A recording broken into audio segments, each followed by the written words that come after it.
चीन के चांगचू नामक प्रदेश में एक मठ था, जहाँ के महंत काफ़ी ज्ञानी और कर्मठ थे।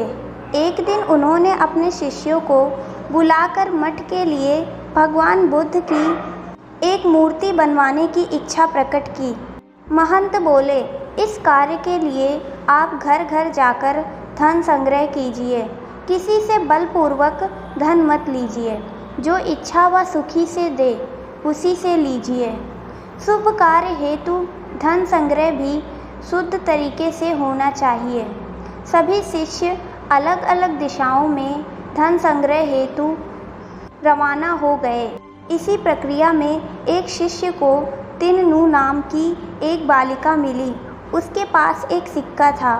जब उसे भगवान बुद्ध की प्रतिमा निर्माण के विषय में चल रहे धन संग्रह के बारे में पता चला, तो उसने श्रद्धावश वो एकमात्र सिक्का दान करना चाहा, किंतु शिष्य ने सिक्के को अति तुच्छ समझकर लेने से इनकार कर दिया। कुछ दिन बाद सभी शिष्य धन राशि लेकर मठ में एकत्रित हुए।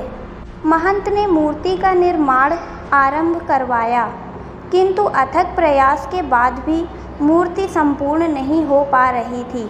कोई ना कोई कमी रह जाती। इस पर महंत को संदेह हुआ। उन्होंने शिष्यों से धन संग्रह के बारे में पूछा। सभी ने बारी बारी से अपने अनुभव सुनाए। इसी क्रम में जब तिन्नू का प्रसंग आया, तो महंत पूरी बात समझ गए। उनके आदेश से वो शिष्य उस बालिका के पास गया और क्षमा मांगते हुए उसके एकमात्र सिक्के को आदरपूर्वक से लिया।